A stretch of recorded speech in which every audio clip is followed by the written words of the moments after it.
Carrie and Phil, first and foremost, thank you very much for joining us. We appreciate you're both busy. How's life treating you guys stateside? We're doing really well, thank you, and thank you for having us. It's always lovely to talk to everyone from Falkirk. Yeah, thank you, Lewis. It's a beautiful spring day here in Colorado, so hopefully you've got some sunshine in Falkirk too. Maybe not so much. It's been a couple of months since your investment with the club, and really the thought was it would just be good to catch up with you guys and see how you're doing. But now that things are finalised, how are you finding things with the club and with the investment? Well, it's a good question. It was obviously, Lewis, it was a very different type of investment and a very, very different type of year. It was really a year of doing due diligence and all of that due diligence, of course, because the pandemic had to be conducted over Zoom calls. So a very unusual investment, to say the least. And then, of course, when we came to actually make the investment and become directors of the club, we were again in a lockdown and no football was going on. So really strange, to say the least. But no, we've loved it. The board has been great. Everyone's been great that we've been in contact with, that we've been working with. As I said, it's been a lot of Zoom calls, but we really appreciate everyone with the Zoom calls. Yeah. We've had some great Zoom calls with the Barons Business Club, the Falkirk Supporters Society, and those have led to individual other conversations with other fans. And it's a really unusual way to make relationships. And everybody has been so open-minded and generous with their time. So while it's been unusual, I think it'll be a really interesting part of the story of how we got involved with Falkirk, because you have quite a history. So it just adds to another unusual and interesting part of the Falkirk history. Yeah, and it's been, to be honest, Lewis, it's been there's been a lot of work, there's been a lot of time put into it, and a lot of effort. But that's what we wanted. We were looking to make an investment with a club where we could make a difference, and that club was welcoming and open to to us coming in and adding value where we can. So it's been very much as we expected to be. A lot of work, and we can't wait to get over there to meet everybody in person. So far, you're from what you're saying, it is as you would expect it to be, and I guess the kind of year's worth of due diligence has been very much worth its while from your point of view. Very much so. Absolutely, and then some. Yeah, we are really excited. Yeah, we are. We're very excited about the future of the club and where it's going, and hopefully the impact we can make for everyone. It's been a very difficult year for everyone and a very different year for everyone. Especially football fans all over, not just Scotland, but worldwide, massively missing the opportunity to go and see their team. Sure. Myself and the volunteers feel genuinely very privileged to have the luxury of getting to the odd game. But how have you guys found it, especially from a distance?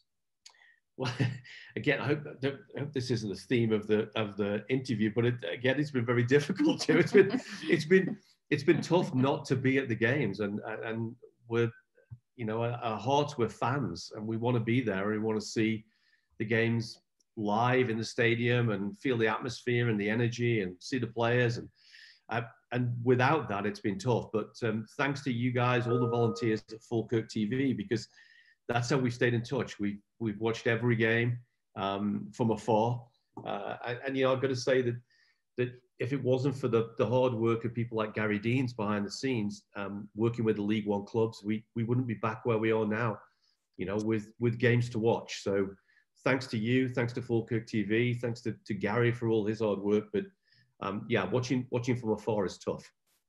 We've also made it just like every other family or whomever with COVID, we're trying to find some silver linings. So we've made it into a tradition that we get up with the kids. We have our bacon sandwiches. We have our coffee. Everybody's required to have a smoothie for their vitamins. Nobody likes it. I make them do it anyways. And then we watch Falkirk, and we watch it as a family. And it'll just be, I think, that much more meaningful when we get together as in person to watch a game. the smoothies might need to be switched for pie and bovril going forward when you do get here. Just giving you a heads up on that one. That's another reason why we can't wait to get over there. I would much prefer to have a pie and bovril as my smoothie. And I put disgusting vitamins in there, so they don't even look attractive. They're like a dirty moss green, and so. But yes, that's part of the tradition. I don't think I'm going to give it up. Has being, the kind of frustration, if you like, or the disappointment at not being able to see the team so far, is that any more difficult given the team are currently doing well and sitting top of the league? I think the most important thing by far is the team's performance and sitting atop of the league. Yeah. I mean, there's nothing to feel but happiness for that. And as I look at Phil all the time, because we watch the travel restrictions all the time and see what we're able to do, I think it'll be just that much more meaningful and that much more powerful when we're able to, with the people that we've gotten to Zoom with, give them a hug. I really want to take a picture with the Kelpies. It's just the things that we look forward to will mean that much more because we've had to wait so long. So yes. It has, it's great for us to be sat at the top of the table on 4 points clear. And it's a position that I think, Lewis, everybody else in the league would swap their place for us. They want to be where we are today. So the cards are in our hands and we've got to work with that. But hopefully, fingers crossed, we'll get through these next few games and come out as champions. And one thing I would say is, just watching from afar, I've been very impressed with the fitness of the players after they come back after this lockdown. Mm-hmm. This was a long shutdown. I mean, it's probably longer than most off seasons. Yep. And we can tend to forget that because we're still only in April. But it was a long shutdown, and the players have done a great job, and all the medical staff at the club, to keep the players on top of the game and come back ready to hit the ground running as they have done. Mm-hmm. If I can ask you guys for a second, just to cast your mind back, over a year, you were sitting there in the house, quite happy, having a cup of tea, and you decide, I'd like to invest some money in a football club. Can you talk to me what the kind of thought process behind that is, and what criteria you guys were thinking of as you were going through that process? That's a really good question. For us, Lewis, it's been very much a personal family decision. It was something that we wanted to do as a family. Obviously Carrie and myself, our two kids are all involved in this. So it was a family decision from that standpoint, but it was a very personal decision for me because of my connections to Scotland and particularly my father's love of the country. We came to Scotland every year on holidays, and I kind of grew up there, if you will. So once we started the process, we started to look around. We wanted to find a club that we could make a difference with, that we could really add value to. And we looked, honestly, across Europe at several countries. And then we finally settled on Scotland for all the personal reasons that we mentioned. And then we started to look really closely at 3 clubs and do our due diligence. We signed non-disclosure agreements with them, and we looked very, very closely under the hood, if you will, of those 3 clubs before finally settling on Falkirk. And for me, and I know for Carrie too, that we couldn't be more delighted about the decision we took. It was really based around the people, quite frankly. And the board have been incredibly welcoming. They've been very open. They've encouraged our input and our support. And that has been fabulous for us. So it's really been about, the people behind the decision and also the potential of the club. Yes. We've got, go on, Carrie. No. I was going to say, one of the big criteria in picking a club is we wanted to invest in a club that had leadership that we believed in, and we do believe in the board of Falkirk, and that wanted transformational change. We wanted to be part of a club that was looking to change perhaps the way they did things and move up, but also had had the vision and the dedication to want to do that. And the minute we talked to the board of Falkirk, it was an instant click that came through. Yeah. That the goal of getting to the championship was of utmost importance, and we could sign on to that. And then once again, the people just sold it to us. It was just such a welcoming atmosphere. And was that the key bit? I mean, that's something that I'm keen to hear about, because when you've narrowed it down to your 3 clubs and you've got Real Madrid, Barcelona and Falkirk, was it the people that swung it for Falkirk? Or what you also mentioned a bit about belief there and transformational change. So how big a factor was that? I think, Lewis, the way I would answer that is they're all, in my mind at least, linked together. You know, you can't have transformational change. You can't have, you know, the progress and the journey that we set out on without having the right people around you to go on that journey with you. Mm-hmm. So the two for me go hand in hand. I think the one thing that really stood out when we engaged with the board was the professionalism, their dedication to making Falkirk the best club we could make it, and also their openness to want to the inclusion of other people in that journey. So putting that together, that was, for us, I think the thing that swung it towards Falkirk was the people involved and the potential of the club combined. You're obviously both very successful in your own right, and now that you've had a little bit of time, shall we say, to get your feet under the table and engage with the board, as you've mentioned there, and fans, you know, and speak to, you know, other areas involved in the club as well. You mentioned earlier in the interview that you're hopeful of adding value. You both said that at different points. So the obvious question is, where do you guys think you can add that value? Thank you. I would argue it's easier to talk about Phil, but I'll answer for myself. I have a long history in retail and marketing. I worked for Deloitte for 12 years, and then I owned a couple of small businesses. One is still in existence in Orlando, Florida, called Cocina 214, if you'd like to Google it. So we are hopeful that, you know, that kind of, I'm hopeful from my part that experience at Deloitte and owning a couple businesses I can bring to the board. I'll hand it over to Phil, because he's the one that truly has the soccer experience that I think is very vital. Lewis, I think it's fair to say that with the inclusive nature of the club and the people we met so far, the fans, the staff, everybody, because they've welcomed us so much, we've really been able to come and step in and add value across the whole club, you know, whether that's commercial operations, whether it's on the football operations, whether it's, you know, the community, as Carrie said, retail and marketing. So we've really kind of dabbled in all areas so far, just really getting our feet wet, because we've really only just started. We only formalized the investment in January, so it's been 3 months.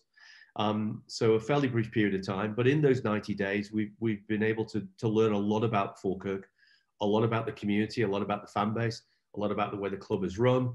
I think it's safe to say that there's a lot that we can do and a lot that we can bring. And I think what I would say to the fans is, you know, watch this space, because Gary Holt and the appointment of people like Gary was just the beginning. You know, you're going to see change in the areas of the youth pipeline. Hopefully you'll see change in our retail offerings and what we have in the club shop and what we can provide.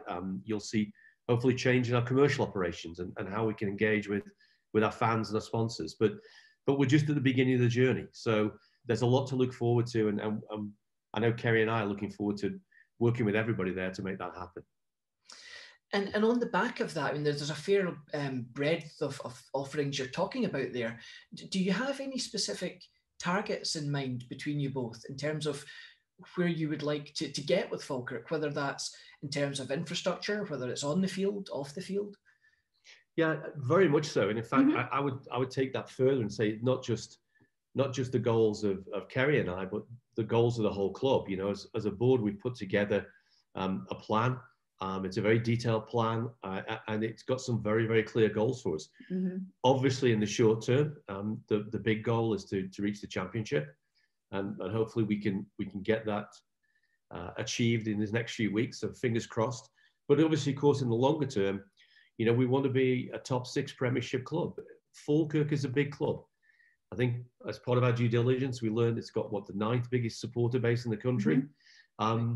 It's got a great history. We're almost 150 years old as a club.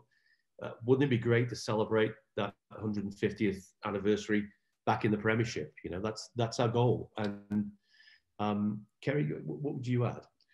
Well, I would add that one of the biggest, and Lewis had said the question perfectly before, was, you know, what was sort of the criteria we looked at when looking at different clubs? And one of the most important criteria for us was that it would be a community-based club, mm-hmm. meaning that the community and the local businesses and all the things that go together with communities and families were part of the club and a focus of the club. So another goal was to reestablish that youth pipeline. I think that's a very important part of growing the club. And I think it's also very important to dedicate to the youth of the community. So that to us in looking at Falkirk and having to look at it from far away. So we apologize for any mistakes we may make. It was very clear that Falkirk has a strong history and a community that takes care of one another. So are you guys fairly behind the idea of youth development then? Because that's something that obviously fans always kind of associate, I would say, closer to somebody that they view as one of their own. No, very much so, Lewis. I mean, I think the youth, everybody, whichever club you support, you know, mm-hmm. wherever you go, there's nothing like seeing a young player from the local community making it, you know, wearing the shirt of the club, pulling that jersey on and running out on the field for the first time. That's a huge feature of any club that you talk to. And Falkirk's got a history of doing that. You know, it's not so long ago that the club was known for bringing through young talent. And so we got to get back there. It's not going to be done in one fell swoop, shall we say, or one step. It's going to take a bit of time, but we started on that process. You'll see more about it, I think, announced in the next coming weeks. And we look forward to achieving that goal of getting, you know, young players from the Falkirk area out there in the blue shirts on match day. So, yeah, it's a big part of our goals.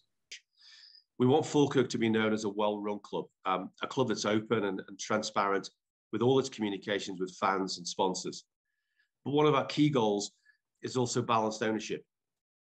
Carrie and I and the board, we are firmly committed to a balanced ownership model for the club. That means a balance of fan ownership and larger investors like ourselves to achieve success on this journey. That's why the share issuance that's going on at the moment is so important to us. We want to see not only more existing shareholders buying into the club and supporting us, but also new owners, new fans coming along to share this journey with us. It's key for us and something we're very, very committed to. And last but by no means least, Lewis, we want to see Falkirk continue to be a pillar of the community, giving back to the community and being a leader in Falkirk and the surrounding areas, especially with young people. So yes, we've got a lot of goals and a lot of work to do, but we're very confident of achieving those goals and very much looking forward to this journey together. Turning to the kind of investment side of things now for a second, some of the eagle-eyed fans amongst the supporters base noticed a new company name linked to the club now, Stellar Blue, I believe. What can you guys tell us about that company and what role is that going to play? Is there any other individuals involved with that company? Sure, of course. First, I'd like to say with Stellar Blue, we didn't spell it wrong. It's actually named after the Stellar Blue Jay, which is spelled Steller, and it's a very beautiful and famous bird here in Northwest Colorado. So that's the genesis behind the naming of the company. I don't want people to think that we just purposely misspelled it. So I thought it might be important to, if you're going to trust us, that we looked into that a little bit. And then Phil, I'll let you answer the second part of that question. We're fortunate, Lewis, to live in a beautiful part of the world, and we're blessed with a lot of beautiful wildlife, and the Stellar Blue Jay is just one piece of that. We have about 20 or so in our garden for most of the summer, so it's as Carrie said, it's a bird local to the northwest corner of Colorado. But that was the reason for choosing the name. But what about the company? As I said at the beginning of the interview, this is a family investment. This is not just Carrie and I, but also our kids and Beck and Cassie, and also someone that I consider to be my other brother, if you will, my brother from another mother, a gentleman by the name of Gary Mellor. And Gary and I have known each other for over 20 years now, and I've formed a really close relationship, great friend. And I do think of him as a brother. So we do think of him as family, which is why his name is part of the company. I mean, truly, he's lovely. So we had to have a vehicle for the 5 of us to invest. So we couldn't just do it as one individual. It was a collective. Hence why we formed the company Stellar Blue. And the only asset in the company, quite frankly, is the shares that we own in Falkirk. So it's a way of bringing together the 5 of us in one entity that can then make the investment in the club. So nothing really more than that. We're also fortunate that Gary is a lawyer and runs one of, I think, one of the most esteemed and well thought of football agencies in the country. So that's an added benefit because he's got great connections with players, with agents, with clubs, not only around the UK, but around the world as well. So we'll dip into that. We'll call upon him from time to time to use his connections and his talent and the people he knows to help the club. There's no contractual arrangement between Gary's company and Falkirk. He's very much a part of this journey and excited about it as we are, and we'll dip into his expertise as we need it, and he's excited about helping and seeing the club move forward. And that's maybe an important point that you called out there, the NFL, is that there's nothing formal. It's not a contractual agreement or anything like that. Because, and the reason I bring that up is historically there was an experiment, shall we say, with an agent where the relationship was a little bit different and recruitment perhaps wasn't quite what was hoped. But just to be clear, Gary will be completely independent here. Yes, absolutely. 100%. 100%. Yeah, and the nice part about it is we've already introduced the 2 Garys, Gary Holt and Gary Mellor. They've talked about players, they've talked about potential opportunities, pipeline, the youth development. He can be a great asset to us, but no, there's no formal commercial contract. But we look forward to dipping into his knowledge and his contacts as needed. And obviously you guys haven't had the chance to see the team, in the flesh yet, as we mentioned at the very start of the interview. How excited are you guys to actually get the chance to do that? And when do you think that will happen? So Lewis, I talk about that usually about 23 and a half hours of the 24 hours of a day of when we can finally go over and meet everyone in person. We are beyond excited. And that's the only way to kind of, everybody is coping with some really unprecedented times. And the only way I can think about it is it's just going to feel that much sweeter when we get over there. We've got our vaccinations going on in our state. We've got the travel restrictions lifting every day. We've got our children finally going back to school. So things are moving in that direction. So we will be sure to keep everyone in the loop when we might be able to get over there, because honestly, we would love to meet everyone, and we can't thank you enough. We're truly humbled by all the time people have spent on Zoom, all the time people have tried to get to know us from so many miles away, and include us. So we're really grateful. So when we all get to meet in person, it's going to be awesome. Lewis, we've had I think we've had about 4 full starts on this. I think originally we thought, way back, and we started the due diligence that we might get over there in maybe September of 2020, and of course that didn't happen. And so, well, remember the day I had to put away my Boxing Day outfit? Yes, we thought we'd be in Scotland, so I planned the whole outfit out. No, so we've had to adjust many times. Yeah, we focused on Christmas, didn't we? Because that didn't happen. So, we'd have loved to be over there for the end of the season, because we're hopefully, fingers crossed, it's going to be a celebratory time, but that doesn't look like it's going to be possible because of travel restrictions. But as Carrie said, we're moving forward as a world. We're getting closer to opening a lot of things up, and hopefully, fingers crossed, as we start the new season, again, hopefully in the championship, we'll be there, I think, to see the first few games. In the interim, I mean, I know we're far away, but we are so proud to be part of this team. We truly are. The players have played their hearts out. I think Carrie Holt's been great. Lee, David, we're at the top of the league. Yep. I mean, so even though we're far away, we're super proud of our team. So yep. Thank you to all of them for playing so hard. And I guess just to wrap things up then, obviously because you guys have been remote and you're talking about building those relationships from a distance, would you guys have anything to say to the fans just to wrap things up?